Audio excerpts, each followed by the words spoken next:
نحمده ونستعينه ونستغفره ونعوذ بالله من شرور أنفسنا ومن سيئات أعمالنا من يهده الله فلا مضل له ومن يضلله فلا هادي له ونشهد أن لا إله إلا الله وحده لا شريك له ونشهد أن محمدا عبده ورسوله أما بعد أعوذ بالله من الشيطان الرجيم بفضل بسم الله الرحمن الرحيم ربنا اغفر لي ولوالدي وللمؤمنين يوم يقوم الحساب. எங்கள் இறைவா, என்னையும் என் பெற்றோர்களையும் முஃமின்களையும் நாளை நியாய திருப்பு நாளில் நீ மன்னிப்பாயாக.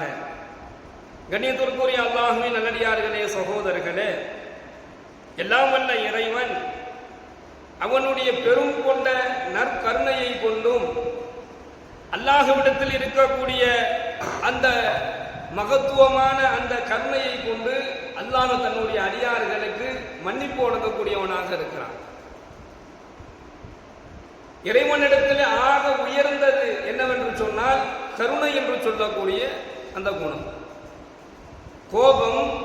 கோபத்தை விட கருணை மிகைத்திருக்கிறது என்பதாக அல்லாஹ் சொல்றான். அல்லாஹ்விடத்துல அல்லாஹ் அடியார்கள் மீது கோபம் கொள்வதை விட அல்லாஹ் கருணை காட்டுவதுதான் அதிகம் என்பதாக அல்லாஹ் சொல்றான்.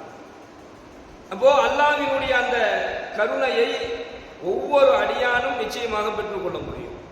அல்லாஹ் யாருக்கு தன்னுடைய கருணையை வழங்குவான் என்பதாக சொல்லும் பொழுது பெருமானார் ஸல்லல்லாஹு அலைஹி வஸல்லம் அன்னவர்கள் சொல்லி காண்பிப்பார்கள், அல்லாஹ் யாருக்கெல்லாம் தன்னுடைய கருணையை வழங்குவான் என்றால், யார் அல்லாஹ்விற்காக வேண்டி ஒரு செயலை செய்கின்றாரோ, யார் அல்லாஹ்விற்காக வேண்டி ஒரு செயலை விடுகின்றாரோ, யார் அல்லாஹ்விற்காக வேண்டி ஒருவரை நேசிக்கிறாரோ, யார் அல்லாஹ்விற்காக வேண்டி ஒருவர் மீது நேசத்தை வெறுத்துக் கொள்கின்றாரோ, இதெல்லாம் அல்லாஹ் ஒருவனுக்காக வேண்டி இருக்கும்.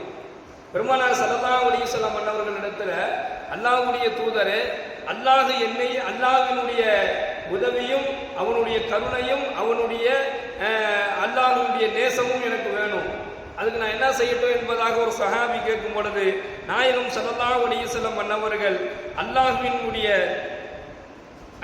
அல்லாஹ் உங்கள் மீது நேசம் கொள்ள வேண்டும் என்று சொன்னால் நீங்கள் உங்களுடைய கோபம் என்று சொல்லக்கூடிய அந்த குணத்தை விட்டு விடுங்கள், மக்களிடத்தில் நீங்கள் மென்மையாக பழகுங்கள், அல்லாஹ் உங்களை நேசிப்பான் என்பதாக நபிகள் நாயகம் ஸல்லல்லாஹு அலைஹி வஸல்லம் அவர்கள் சொல்லிக் கொடுத்தார்கள்.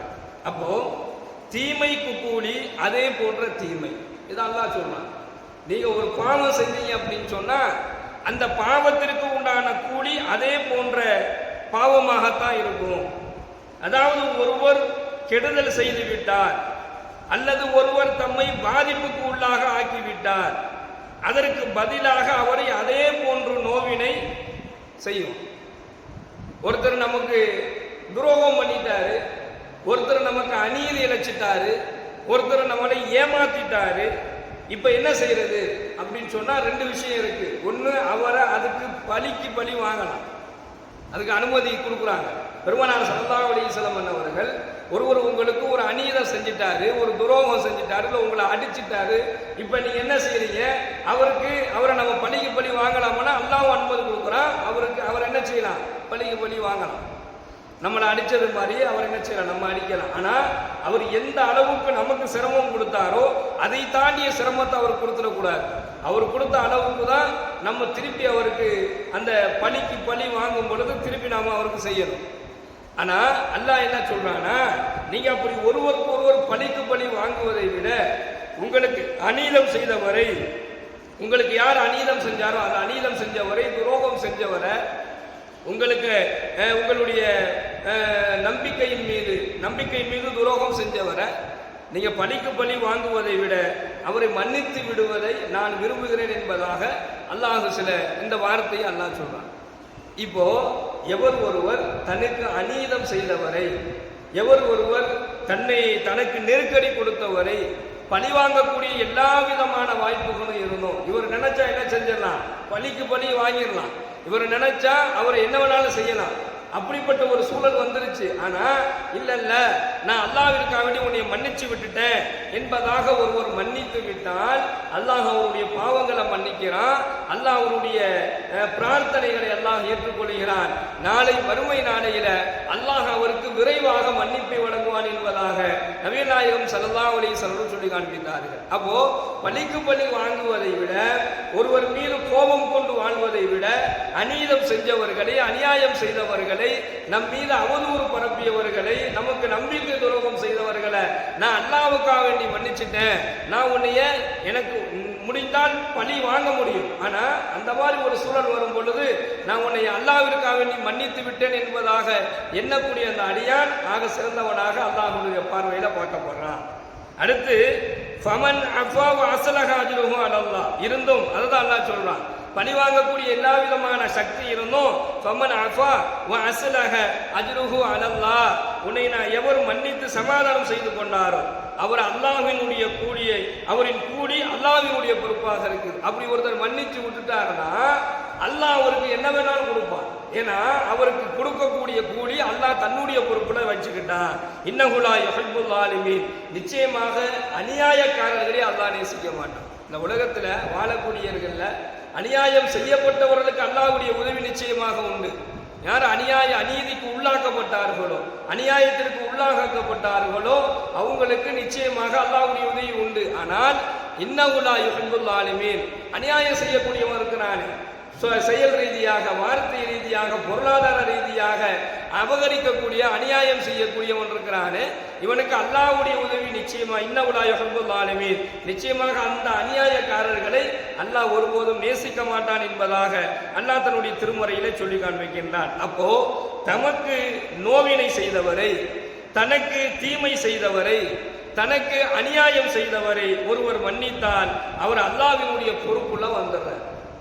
அவருடைய பொறுப்பை, அவருடைய நிலையை அல்லாஹ் தன்னுடைய வசம் வைத்துக் கொள்கிறான். தன்னுடைய பொறுப்புல அவர் அல்லாஹ் வச்சுக்கிறான். எல்லாம் வல்ல இறைவன் அத்தகைய ஒரு சிறந்த குணத்தை நமக்கு அல்லாஹ் வழங்குவானாக. இரண்டாவது, ஹஸரத்னா லுக்மான் அலைஹிஸ்ஸலாத்து வஸ்ஸலாம் என்னவர்கள் தன்னுடைய மகனுக்கு செய்த உபதேசத்தை அல்லாஹ் குர்ஆன்ல சொல்றான். முதல்ல அவங்க சொன்னது என்னன்னு சொன்னா, என் அருமை மகனே, நீ எந்த நிலையிலையுமே பெருமை கொள்ள வேண்டாம் என்பதாக சொல்றாங்க. லுக்மான் அலைஹிஸ்ஸலாத்து வஸ்ஸலாம் என்னவர்கள் தன்னுடைய மகனுக்கு செய்த உபதேசம், என் அருமை மகனே, நீ பெருமை கொள்ளாது, மனிதர்களை விட்டு உன் முகத்தை நீ திருப்பி கொள்ளாது. அப்படின்னா என்ன அர்த்தம்? கர்வம், பெருமை இருந்துச்சுன்னு சொன்னா கர்வம் வந்துடும். கர்வம் வந்துருச்சு அப்படின்னு சொன்னா தன்னை விட பொருளாதாரத்துல தாழ்ந்த நிலையில் இருக்கக்கூடியவங்க, அல்லது தன்னை விட அந்தஸ்துல, பதவியில குறைவான இடத்துல இருக்கக்கூடியவங்க, ஏழைகள், அனாதைகள், வலியவர்கள், மிஸ்கீன்கள், ரொம்ப பலகீனமானவர்கள், இந்த மாதிரி ஆட்கள்லாம் பார்த்தா என்ன செய்யப்படுவார்? முகத்தை திருப்பிக்குவார், அவங்கள்ட்ட பேச மாட்டார். லுக்மான் அலைஹிஸ்ஸலாத்து வஸ்ஸலாம் அவங்க சொல்றாங்க, என் அருமை மகனை நீ பெருமை கொள்ளக்கூடாது, எந்த இடத்திலையும் எந்த நேரத்திலையும் உன்னிடத்துல பெருமை வந்துடக்கூடாது. அதே போன்று மனிதர்களை விட்டு உன் முகத்தை நீ திருப்பக்கூடாது. இந்த பூமியில வாழும் காலம் எல்லாம் எந்த நேரத்திலும் நீ கர்வமாக இருக்கக்கூடாது. கர்வம், பெருமையும் கர்வமும் உன்னிடத்துல இருக்கக்கூடாது. அதே போன்று சொன்னாங்க, கர்வம் கொள்ளும் எவரையும் அல்லாஹ் நேசிக்க மாட்டான். எவர் ஒருவர் தான் என்ற ஆணவத்தோடும் அகம்பாவத்தோடும் கர்வத்தோடும் பெருமையோடும் வாழ்ந்தார்களோ அவரை என்ன செஞ்சிட மாட்டான், அல்லாஹ் நேசிக்க மாட்டான். அதே போன்று உன்னுடைய குரலை தாழ்த்தி கொள் என்பதாக சொன்னாங்க. குரலை உயர்த்தி பேசாத, எங்க போனாலும் உன்னுடைய குரல்களை உயர்த்தி பேசாத, உன்னுடைய குரல்களை தாழ்த்தி கொள் என்பதாக சொன்னாங்க. இந்த குணங்கள் வர பொறுமை என்னும் உயர்ந்த குணம் தேவைப்படுகிறது. இப்போ லுக்மான் அலைஹிஸ்ஸலாத்து வஸ்ஸலாம் என்னவர்கள் இத்தனை தன்னுடைய மகனுக்கு செய்த இந்த உபதேசத்துல இந்த குணங்கள் ஒரு அடியான்ல வந்துருச்சு அப்படின்னு சொன்னா நிச்சயமாக அவர் அல்லாஹ்வினுடைய நேசத்தை அவரால் நிச்சயமாக பெற முடியும். அல்லாஹ் எந்த நிலையிலாவது அவருக்கு என்ன செஞ்சிருவான், அல்லாஹ் உதவி செய்து கொண்டே இருப்பான். இப்ப அல்லாஹ் விரும்புவது, தன்னுடைய அடியானிடத்தில் அல்லாஹ் விரும்புவது பெருமையை விரும்பல, பொறுமையை அல்லாஹ் விரும்புறான். அல்லாஹ் விரும்பாத குணம் பெருமை, அல்லாஹ் விரும்பக்கூடிய குணம் பொறுமை. இந்த விரும்பாத அந்த பெருமையும் அல்லாஹ் விரும்பக்கூடிய அந்த பொறுமையும் யாருடைய உள்ளத்துல வந்துருச்சோ அவர் கேட்கக்கூடிய துவாவை அல்லாஹ் அங்கீகரித்துக் கொள்கிறான். ரப்ப நகஃபிர்லி, அவருடைய பாவத்தை அல்லாஹ் மன்னிக்கிறான். வலிவாலிதையா, அவருடைய பெற்றோர்களுடைய பாவங்களை அல்லாஹ் மன்னிக்கிறான். வலில் முஃமினீன, அவர் முஃமின்களுக்காக வேண்டி துவா செய்யும் பொழுது அந்த முஃமின்களுடைய பாவங்களையும் அல்லாஹ் மன்னிக்கின்றான் என்பதாக நாம் பார்க்கிறோம். எல்லாம் வல்ல இறைவன் நாம் கேட்கக்கூடிய நம்முடைய துஆக்களை எல்லாம் பரிபூர்ணமாக அங்கீகரித்துக் கொள்வானாக. சிறந்த நற்குணத்தோடு வாழக்கூடிய நற்பாக்கியத்தை எல்லாம் நமக்கு வழங்குவானாக. வாயுதவானா அல்ஹம்துலில்லாஹி ரப்பில் ஆலமீன். அஸ்ஸலாமு அலைக்கும் வரஹ்மத்துல்லாஹி வபரகாத்துஹு. சுப்ஹானல்லாஹி வபிஹம்திஹி சுப்ஹானக்கல்லாஹும்ம வபிஹம்திக வ நஷ்ஹது அல்லா இலாஹா இல்லா அன்த வ நஸ்தக்ஃபிருக வ நத்தூபு இலைக். சுப்ஹான ரப்பிக ரப்பில் இஸ்ஸத்தி அம்மா யசிஃபூன் வ ஸலாமுன் அலல் முர்ஸலீன்.